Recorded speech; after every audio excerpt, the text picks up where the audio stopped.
Depression is a medical illness that negatively affects how you think, how you feel, and how you act. Open to knowledge, you're open to good ideas, not bad ideas. Time is my time, okay? It's my time to focus on. Hello, boys and girls. Once again, welcome to Focus with Noel, where we are all about fitness and healthy living. Don't forget to subscribe, like, and comment so that you don't miss any of the videos whenever I upload them. Hi, Noel. Hi. How are you today? I'm good, thank you. So what are we going to be focusing on? Today we are going to focus on depression, particularly my personal experience and how I dealt with depression.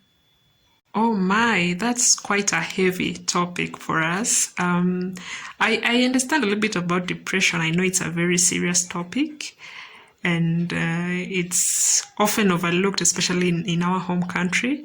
So could you give us a sense of what depression is or what it means to be depressed? Yes, depression is a medical illness that negatively affects how we feel, how we think, or how we act. If overlooked or ignored, it can lead to some other conditions or situations that are not healthy for anyone. Symptoms often associated with depression include a lack of motivation, worry, a feeling of less worth. Sometimes you feel sad. Yeah, but often, sometimes people experience different things, right? Yeah, that's true because there are also different kind of depression with different levels. But then you find in certain situations when somebody feels low or maybe they've lost someone and they're sad, just regular sadness, or they're anxious or something, they just start saying, "Oh, I'm depressed this," or "I'm depressed that." So, what do you have to say about that?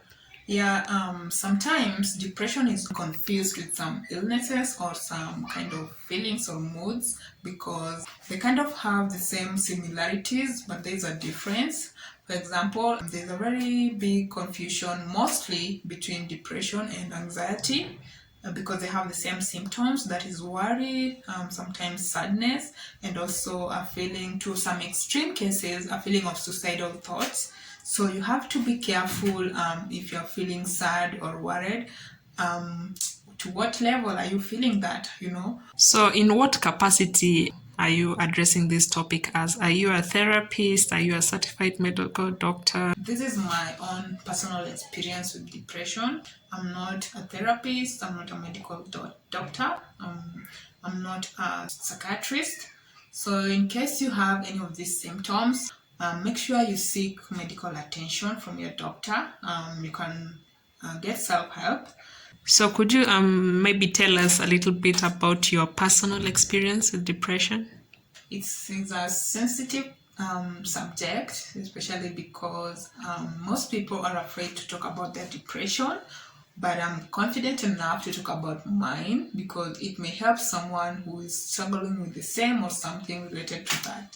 So my experience with depression, I lost someone, a dear one. So this person was like a role model to me. I had a great time with this person, but then this person left, which left me heartbroken. I was devastated for days. It even took months and even a year. Yes, that's how far depression could go. And during this time, I was not productive as much as I used to. I was very worried. I was sad. I was not doing anything to my benefit. My health was not right. I decided to look for ways to avoid that situation. So, was there a specific event or a specific thing that kind of helped you get started on recovery? Yeah, during that process, a family member was concerned. They were worried about me, and then I saw that worry, which made me so concerned because this thing that was happening to me was also affecting them. Okay.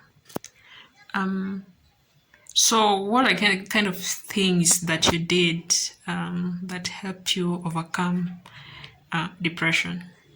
What I did is that because I was not productive during that time, first I faced my fear the fear of accepting that I had depression. I acknowledged that fact that I had depression and I was suffering.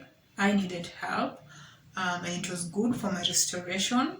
The second thing that I did was openness. So I thought after accepting that I had depression, of course I had to talk to someone or seek help someone or find ways to overcome that situation.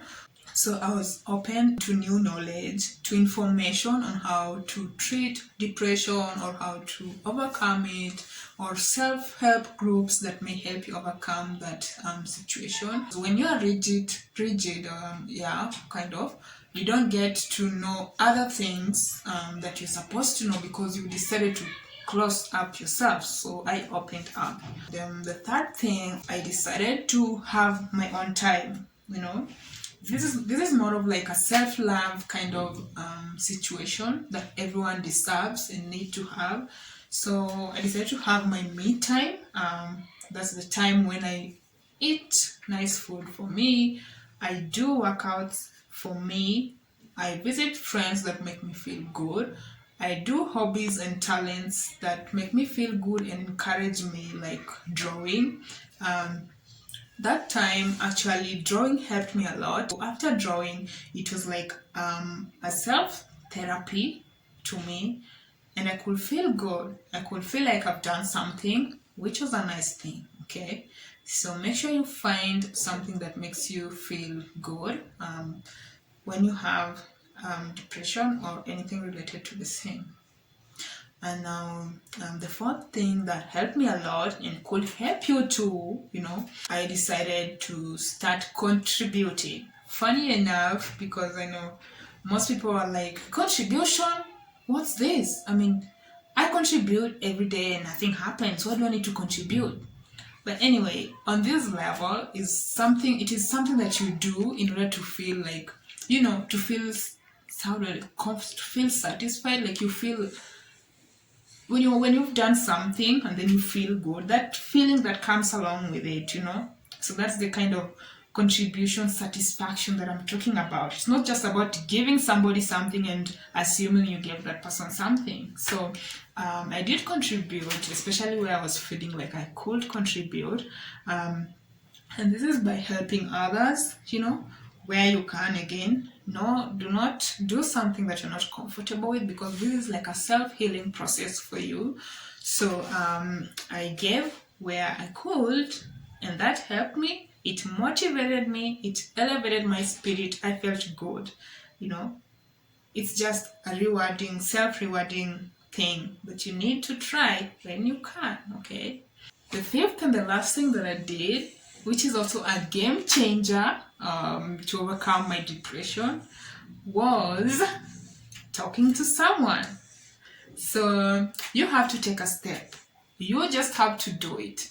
So I figured out, like, for me, I could take a step by talking to someone, and then that will help me out. Okay. So I talked to someone, and I felt good because it's therapeutic on its own. So you could also visit a therapist, a psychiatrist, or a medical doctor in case you have any of these symptoms. So it helped me a lot, and I also do wish well and good for you, especially if you are undergoing depression or anxiety or anything, because it's something that people overlook, like I said, and I know it's serious, it's happening around the world, but we need to make it an awareness thing. We need to help find solutions to help one another. So after all this, how do you feel now as the new Noel, the Noel 2.0, if I may? Okay, well, as you can see, I'm feeling good. I can't deny that, especially because I've had growth in my life. I've become more productive. I've found things that make me feel good. My talents, of course, and also other things, activities. So I feel good. So what's the final say you have for us? Thank you all for watching and listening to my story from wherever you are. I appreciate that a lot, and I hope this story helps someone to open up and share their stories as well and seek help if they can't, so that we can all have a good mental health. Maybe you could just, if you really want to share something you have, you could share in the comments down below, and someone or I personally can respond to that comment if maybe there's a solution to what you're undergoing through, because we need to help each other. So find just the right option or the right approach that works for you and go for that. Okay, I hope this was helpful. Once again, thank you all for watching. I'll see you in my next video.